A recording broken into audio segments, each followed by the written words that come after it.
Hello everyone, my name is Manish. मैं इस video पर बात करने वाला हूं छत्तीसगढ़ बोर्ड परीक्षा 2023-24 विज्ञान सिलेबस के बारे में आपको जानकारी देने वाला हूं। तो वीडियो को लाइक, शेयर और यूट्यूब चैनल को सब्सक्राइब कर ले। इस सत्र 2023-24 का विज्ञान का सिलेबस पाठ्यक्रम कैसे रहेगा इसके बारे में इस वीडियो पर जानेंगे। तो वीडियो को शुरू करते हैं। सबसे पहले अध्याय का नाम, कौन कौन से अध्याय आपका रहने वाला है। पहला अध्याय जीवों का विकास। दूसरी अध्याय पर अम्ल, क्षार एवं लवण, ऊष्मा और ताप, तत्वों का आवर्ती वर्गीकरण, हमारा पर्यावरण, पारिस्थितिक तंत्र में ऊर्जा का प्रवाह, विद्युत धारा एवं परिपथ, जैविक प्रक्रियाएं, पोषण, परिवहन, श्वसन, उत्सर्जन, जैविक प्रक्रियाएं, नियंत्रण एवं समन्वय, कोऑर्डिनेशन, धातु एवं धातु कर्म रहेगा अध्याय 9 पर। अध्याय 10 प्रकाश, परावर्तन एवं अपवर्तन समतल सतह से। 11वां अध्याय अधातुओं का रसायन। 12वें अध्याय पर विद्युत के चुंबकीय प्रभाव। 13वां अध्याय प्रकाश, परावर्तन एवं अपवर्तन गोलीय सतह से। 14वां अध्याय रहेगा जैविक प्रक्रियाएं, प्रजनन, वृद्धि और परिवर्धन, आनुवंशिकी, जनकों से संतानों तक, हाइड्रोकार्बन के व्युत्पन्न, दैनिक जीवन में रसायन, ऊर्जा एवं स्रोत, ऊर्जा स्वरूप एवं स्रोत। ये रहा 18 आपके अध्याय होंगे विज्ञान के लिए। यहाँ पर इसकी जानकारी आप देख सकते हैं। इकाई 1 अम्ल, क्षार एवं लवण से 4 अंकों का प्रश्न रहेगा। तत्वों का आवर्ती वर्गीकरण से 4 अंकों का प्रश्न रहेगा। इकाई 1 से 8 अंकों का प्रश्न आएगा। इकाई 2.1 धातु एवं धातु कर्म, अधातुओं का रसायन, धातु एवं धातु कर्म से 5 अंक, अधातुओं के रसायन से 3 अंक, कुल 8 अंकों का प्रश्न रहेगा। इकाई 3 दैनिक जीवन में रसायन, हाइड्रोकार्बन के व्युत्पन्न, दोनों में समान अंक रहेगा। कुल 8 अंकों का यहाँ से प्रश्न रहेगा। फिर इकाई 4 ऊष्मा एवं ताप। इकाई 4 ऊष्मा एवं ताप, ऊर्जा स्वरूप एवं स्रोत, 4 + 3 7 अंकों का प्रश्न यहाँ से पूछे जाएंगे। इकाई 5 प्रकाश, परावर्तन एवं अपवर्तन समतल सतह से, प्रकाश, परावर्तन एवं अपवर्तन गोलीय सतह से, 5 अंकों का आएगा। परावर्तन एवं अपवर्तन समतल सतह से, परावर्तन एवं अपवर्तन गोलीय सतह से 5-5 अंकों का प्रश्न रहेगा। कुल 10 अंकों का प्रश्न यहाँ से पूछे जाएंगे।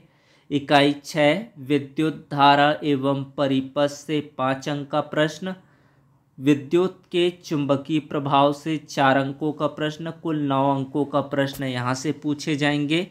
इकाई 7 जीवों का विकास, आनुवंशिकी, जनकों से संतानों तक, दोनों में बराबर अंक के प्रश्न रहेंगे। 8 अंकों का यहाँ से पूछा जाएगा।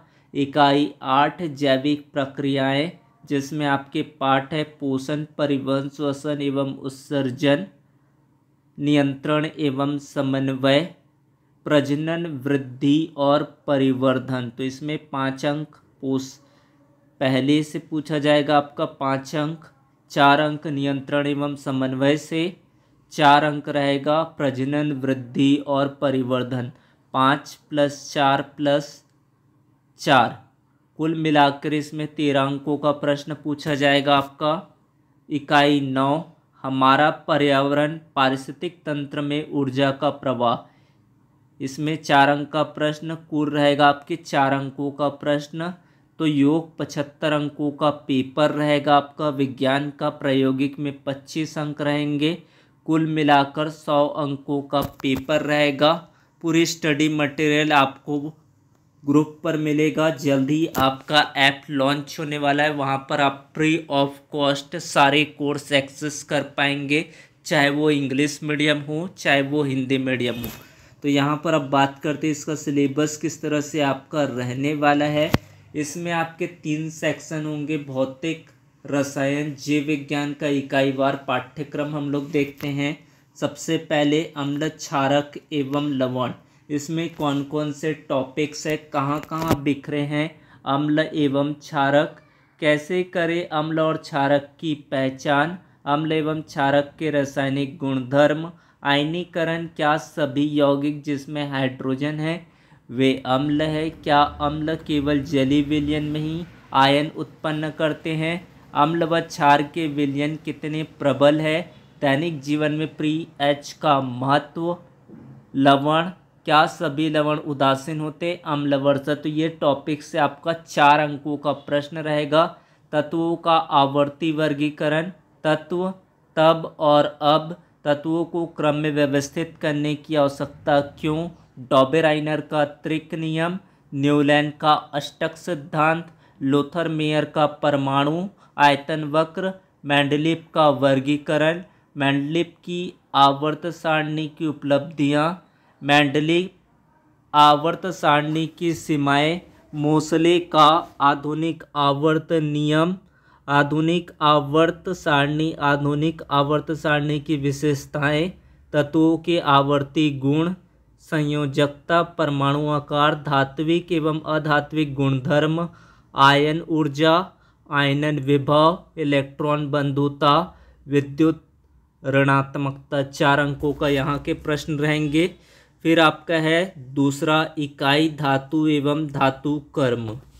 धातुओं के भौतिक गुणधर्म कौन कौन से हैं, धातुओं के रासायनिक गुणधर्म, धातु का वायु में दहन करने से क्या होता है जब धातुएं जल से अभिक्रिया करती है, क्या होता है जब धातुएं अम्लों से अभिक्रिया करती है, धातुओं की प्राप्ति, छत्तीसगढ़ के प्रमुख खनिज एवं उसका वितरण, धातु कर्म में आपको पढ़ना है अयस्क का सांद्रण, धातु का निष्कर्षण, धातु के सल्फाइड या कार्बोनेट अयस्क का ऑक्साइड में परिवर्तन, धातुओं के ऑक्साइड का धातुओं में अपचयन, धातुओं का शोधन, लोहे का धातु कर्म, संक्षारण, जंग लगने को नियंत्रित करना, लोहे पर जंग लगने का रासायनिक सिद्धांत, मिश्र धातु, ये आपके टॉपिक है।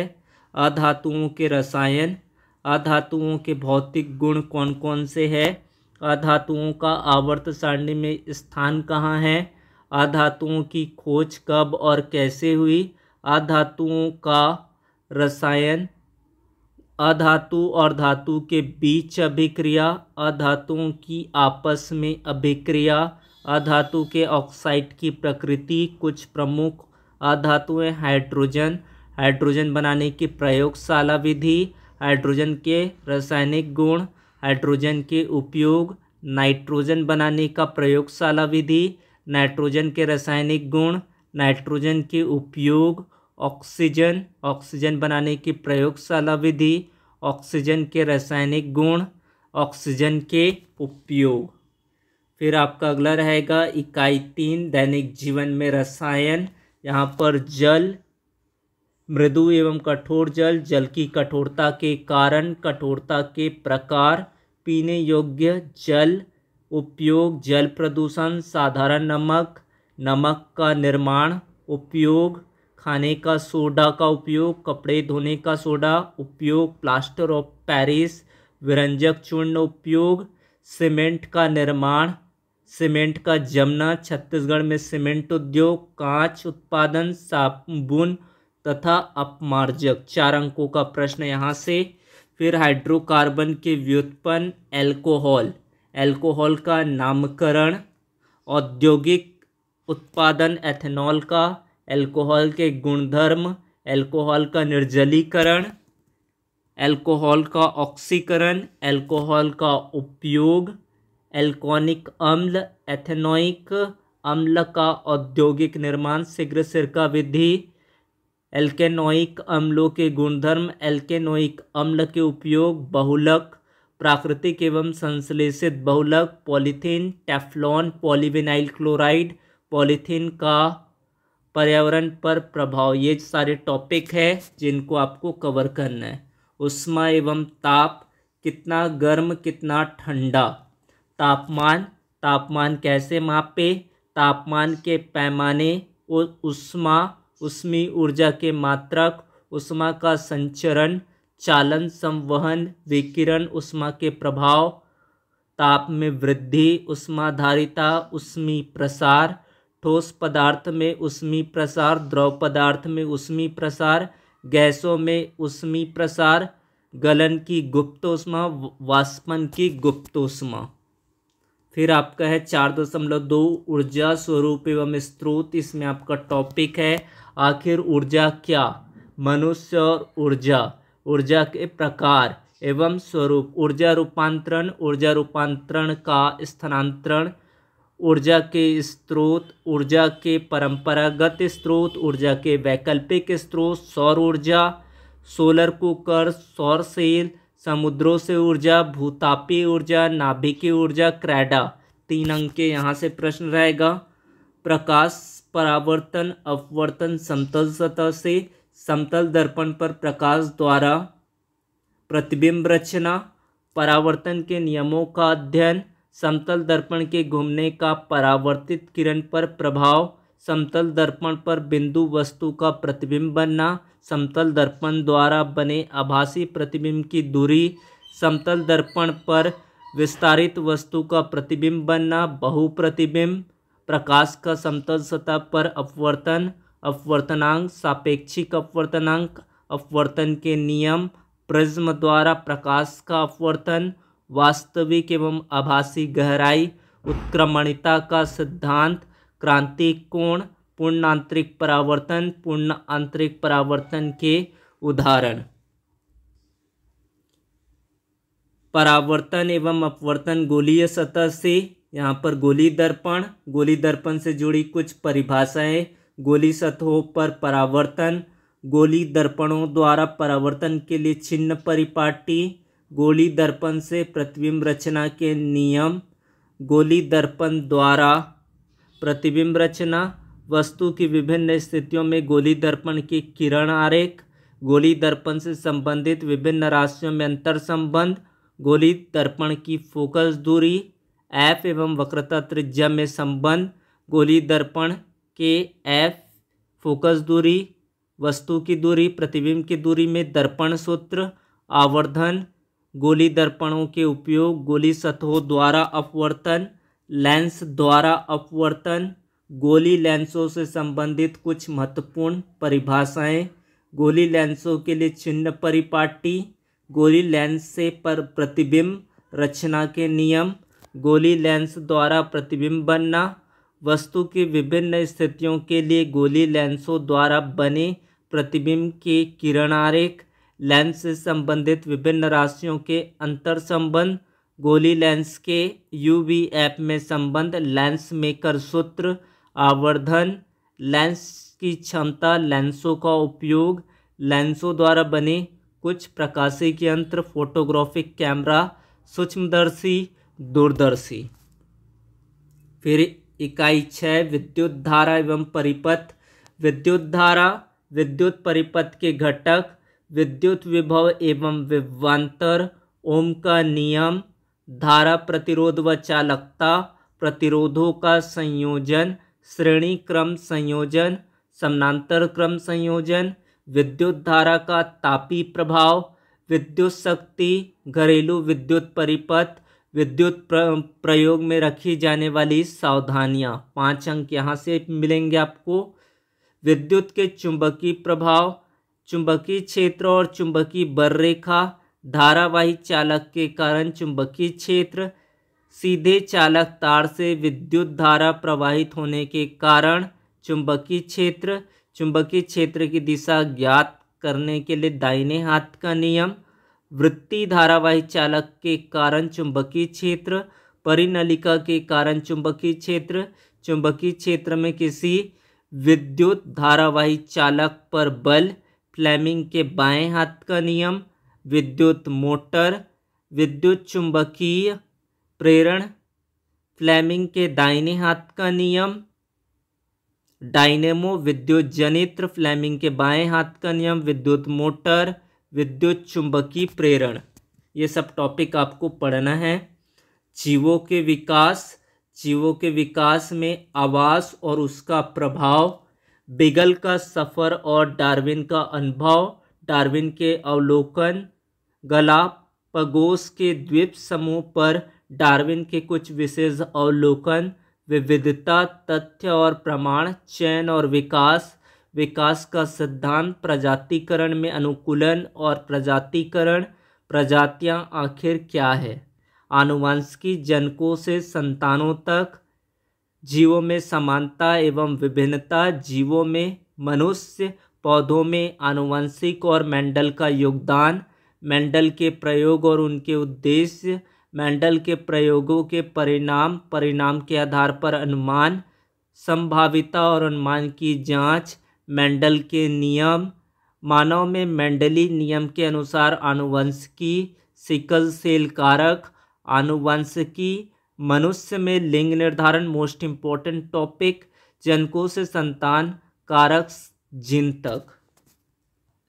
फिर आपका है जैविक प्रक्रियाएं, पोषण, परिवहन, श्वसन, उत्सर्जन, अंग तंत्रों का विकास, मनुष्य में जैविक प्रक्रियाएं, पाचन और उससे जुड़ी व्यवस्थाएं, पाचन की प्रक्रिया, पाचन तंत्र का कार्य, परिवहन तंत्र से जुड़ी संरचनाएं, उनके कार्य, परिवहन तंत्र में हृदय की भूमिका, परिवहन तंत्र में रक्त की भूमिका, परिवहन तंत्र में लसिका तंत्र की भूमिका, श्वसन तंत्र और उससे जुड़ी व्यवस्थाएं और क्रियाएं, उत्सर्जन तंत्र और उससे जुड़ी संरचनाएं, उत्सर्जन अंग की इकाई, नेफ्रॉन की संरचना और कार्य, पौधों में जैविक प्रक्रियाएं, पोषण व श्वसन, परिवहन तंत्र से जुड़ी संरचनाएं, उनका कार्य, अपशिष्ट पदार्थों का प्रबंधन, एक कोशिकीय जीवों में जैविक प्रक्रियाएं। फिर आपका अगला टॉपिक है 8.2 जैविक प्रक्रियाएं, नियंत्रण एवं समन्वय, मनुष्यों में सूचनाओं का संचार एवं व्यवस्था, सूचनाओं के संचार से संबंधित अंगों के बारे में हमें कैसे पता चला, तंत्रिका कोशिका की संरचना, संवेदी अंग और तंत्रिकाएं, मेरुरज्जु की संरचना एवं कार्य, मस्तिष्क और उसकी भूमिका, सूचनाओं का आवागमन, उद्दीपन एवं प्रतिक्रिया, मनुष्य में हार्मोन द्वारा सूचनाओं का आवागमन, हार्मोन्स की मात्रा का नियंत्रण, पौधों में नियंत्रण एवं समन्वय।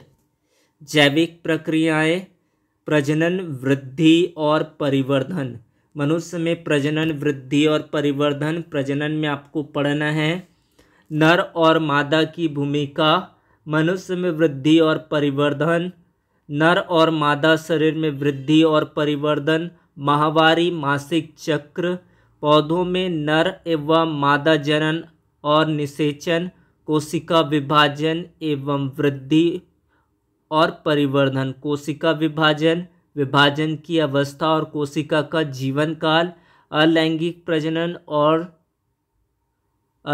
प्रजनन और समसूत्री विभाजन का महत्व, कोशिका विभाजन, लैंगिक प्रजनन व युग्मकों का निर्माण, लैंगिक बनाम अलैंगिक प्रजनन, एक कोशिकीय जीवों में वृद्धि और प्रजनन, प्रजनन स्वस्थ है।